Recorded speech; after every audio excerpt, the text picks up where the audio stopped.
Hey up, Rock God 2004 back with another video for you. And I'm doing this one today because I was waiting for something to arrive in the post. I'm just going to do like a little, it's not so much a review, it's just like I just want to say how Wednesday night went. We went to the Leeds Arena, I think, is it Leeds West Arena, I think it's called. I think that's what it's called. To see Iron Maiden on the Future Past tour.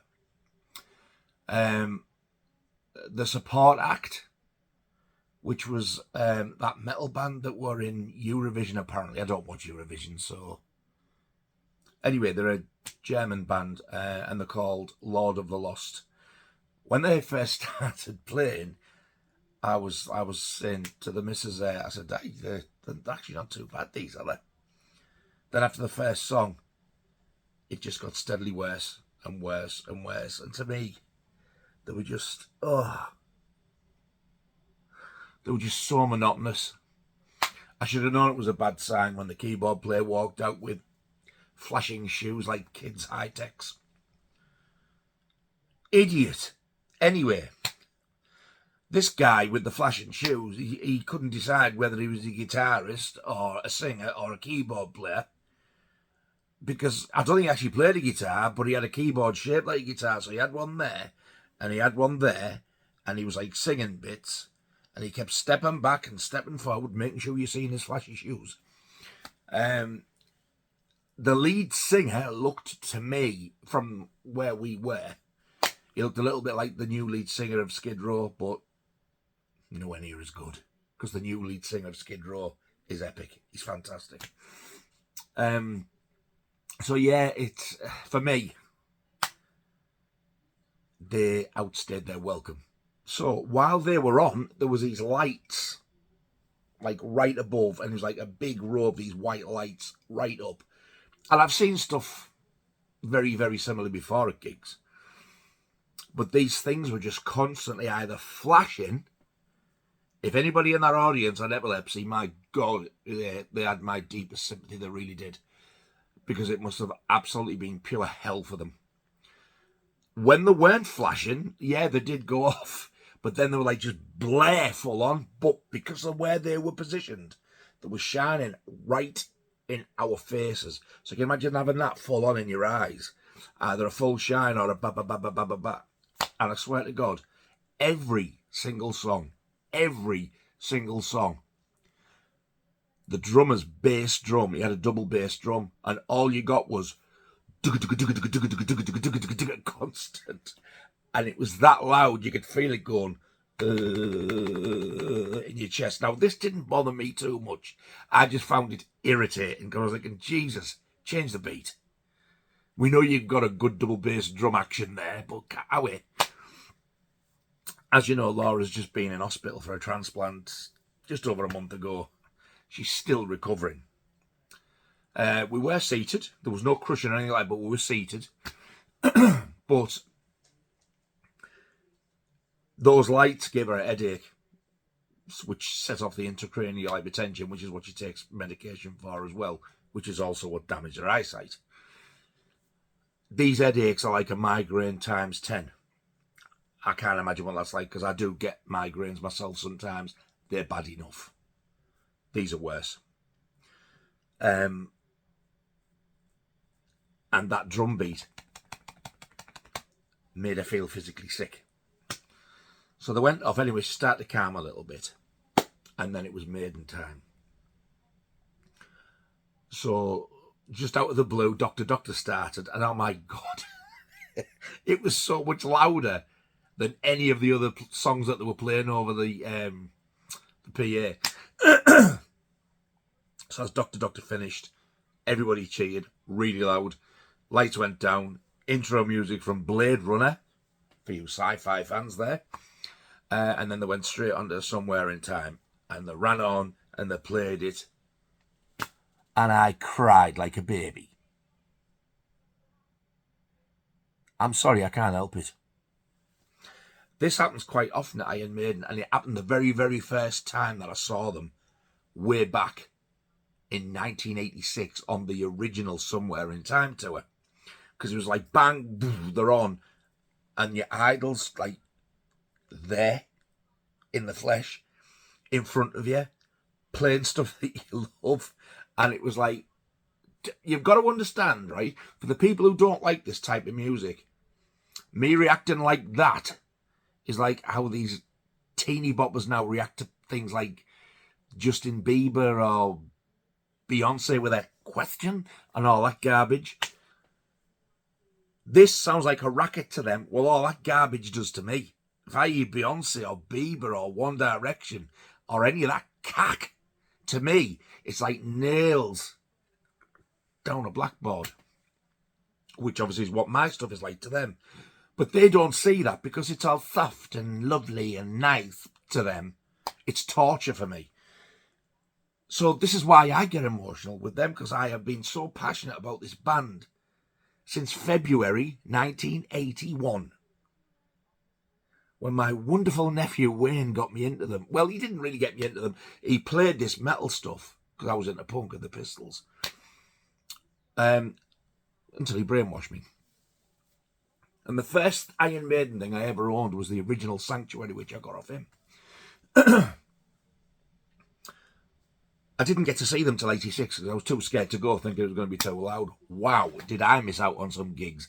I could have been at the Number of the Beast tour. I could have been at the Killers tour. Middlesbrough Town Hall, for God's sake, and I wouldn't go. Idiot! Biggest regrets of my life. I could have been on the Peace of Mind tour. I could have been on the Power Slave tour, but no. I only plucked up the courage when I was 18 and went to the Somewhere in Time tour, and I will never forgive myself for that. So this is why you've got to understand I've liked this band for over 42 years. Not liked this band, loved this band. Lived, breathed, sniffed, shit this band. Love them. This is why I got emotional.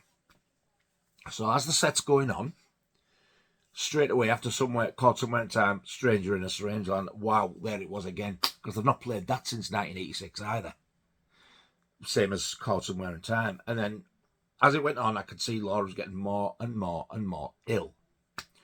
The stage and everything was amazing. It wasn't as good as the Legacy of the Beast tour, I will say that. But to hear that set list as they did, with the exception of Fear of the Dark, it was faultless, really.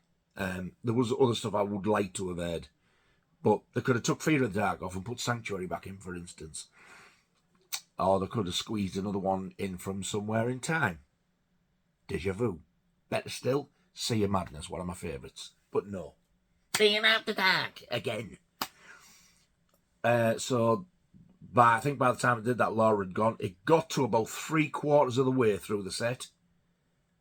And that was it, she had to go. She couldn't stand anymore. She was gutted. But yeah, I give her the car keys, out she went, and was violently ill for the rest of the night. So I stayed and watched the rest of it. And I had a great night. I had a fantastic night. I loved it. I got some video footage. I'm going to put the video footage that I took on the end of my gobbin. And I'm going to, because I did do the full intro. As soon as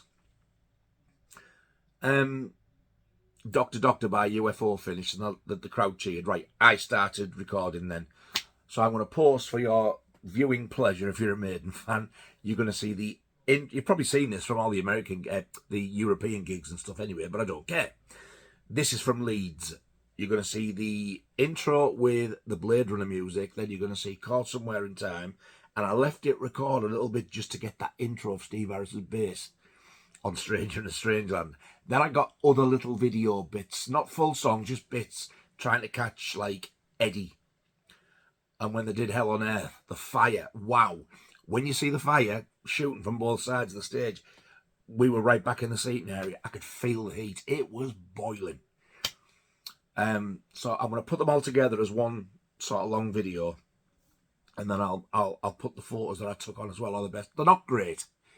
Be aware when you're watching it, because some smart ass will probably say, "Who filmed this? Mr. Magoo." No. I was trying to record it like that and watch at the same time. I didn't watch the entire gig through a bloody camera. I wanted to watch my boys. So I was giving it this. And then I sometimes realised that, oh, I was dipping a little bit there. So that explains that. Just before anybody thinks what you're playing at, mate. So yes, I stayed right till the end. They did Iron Maiden. There was a walk-on Eddie and a massive Eddie that rises up as usual. Then they went off. They came back on, and the encore was phenomenal. Absolutely phenomenal. They started the encore with Hell on Earth, which is probably my favourite or joint favourite song on Senjutsu, along with Death of the Celts, which they also did. Then they went into the Trooper as an encore, and then they finished with Wasted Years, which was so apt. And looking at the video for Wasted Years, I was going through all the old Eddies. That was quite emotional as well, to be honest. So that finished, walked out. I never saw a single person who I knew. There's a lad I know called Rob, a lad I know called Steve, and a lad out of our band, our drummer, Rich. We're all there. I never saw one of them. It's a big place, I know, but usually I've seen Steve there like at gigs before, but I even looked, couldn't find them anywhere. And I know they were there because they've posted photos as well.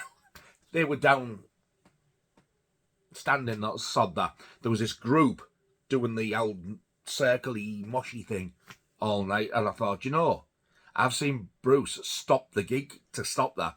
Just let him get on with it. There could have been people hurt there. And she probably won't see this, but I'm going to give a shout out to Captain Harris, who's a massive Maiden fan in the States. And if I'd have known you were there, I would have hunted you down and spoke to you, because I do watch your videos. It would have been lovely to meet you. Although you make me sick. The amount you go to, it's ridiculous. You must all be absolutely loaded, and I'm jealous. But I was about 4th row back on the balcony, and I've watched your footage, and I'm trying to make out if I can see me and my wife, but I can't because it's a bit too far back. So yeah, shout out to Captain Harris. Fantastic that you've made it over here. And I will now show you what merchandise I got. So this is the t-shirt I've got on now. This is the one with the future past artwork on the front. I would like this as my next tattoo because I think it is absolutely stunning. I love it. And this is the back print of that shirt with all the tour dates. And we are on there. Again, I love the artwork on this. I love this t-shirt. Now, this t-shirt that I'm wearing, I've just shown you, I didn't get this at the gig. I got it off the Iron Maiden website before I went. It's exactly the same one. It's the same front print. It's the same back print. It is the official tour t-shirt. But they give you the opportunity to order them because, like, oh, you don't have a t-shirt to go in? Get them now before you go. And I tell you what, I'm glad I did. Because with me being a fatty, I'm putting weight on, especially since my legs sort of like started getting bad. There is some room in this, don't panic. This is a 4XL. And they're so much more comfortable. So I ordered this to go in. And I thought, right, there's another one, possibly two I want. So I got to the gig. The biggest size they had out of anything was 2XL. I'd got it on, but it would have been like a lycra skin type thing. So the other one that I wanted, they had that, but again, only up to a 2XL. So I ordered it again off the website while I was sat at the gig.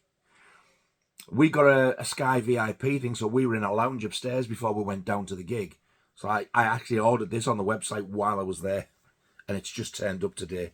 This is why I'm only doing the video today, because I was waiting for this. So this was the other one I wanted at the gig. That's the old original 1986 Somewhere on Tour poster design. And it was on the programme as well. That is beautiful. I love that artwork. And the top of this back print is very similar to the 1986 artwork, but they've added to it as well. That was like that spaceship was there, but they've added an Eddie on the bottom there as well, which wasn't. The rubble was there, but that Eddie wasn't. And then again, you've got all the tour dates again. So yeah, that's the 2 t-shirts I got. I might as well say I got them at the gig because I actually wore this at the gig. I ordered that one while I was there, and they're no different. They're the same thing. There's one other t-shirt I wanted, and they only added up to extra large. But she said the biggest size we got of anything was 2XL, but the one that they had in extra large, and I'm hoping to God it comes for sale on the website. It was just a UK tour date only. These are all got the European dates on and stuff, and all the other dates are already booked. This one was UK only. So it had like a Senjutsu Eddie and a Somewhere in Time Eddie figures in the background on this big chessboard.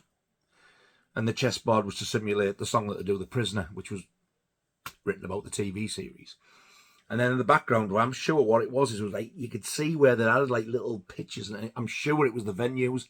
You could see like Leeds Arena, and there was a couple of others I'm sure I recognised as well. Then on the back print, just the UK date and 2 Eddies on the back end. I said, oh man, it was beautiful. And I couldn't get it. I'll be absolutely devastated if I can't get one. I'm hoping to God that like they did these, that once the UK dates are out the way, they might put that one up for sale. I do hope so. Want it so badly. So the only thing I actually bought in the arena on the night was what I thought is a tour programme in a carrier that you now have to pay for. So I got the programme. It was a tenner. That is gorgeous, isn't it? It's not a programme, it's a postergram. So it's like a tour programme, but it falls out to a poster, so it's a bit of a rip-off, really. However, it's not the first time I've had these. And it's all there was, so I was having it anyway. The poster in this is flipping gorgeous. It's new artwork for Alexander the Great, so they've obviously done it especially because like people have wanted that song live for years, and it's like a massive fan favourite. So they've done this new artwork for it. I'm just showing you the other side of it, really. There, that's it. That's the bit I've just shown you, and there. Look at this. I'm not going to fit this all in the screen at once, I don't think. So I'm going to have to sit back and show you bit by bit, I think. All them shields have all got Eddies on. And there's Alexander the Great as Eddie.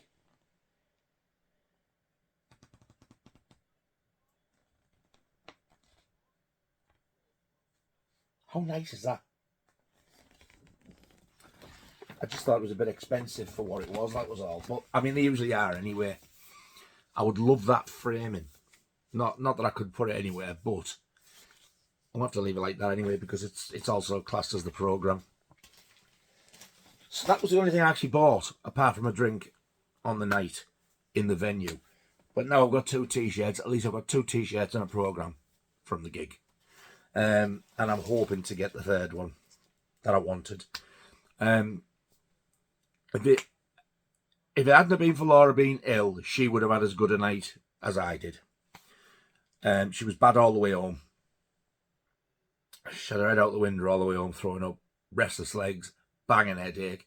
And I had to stop about half an hour away from home. She got out and she just hoyed everything up. Not that she'd had anything. I did feel sorry for her. She still actually hasn't fully recovered now.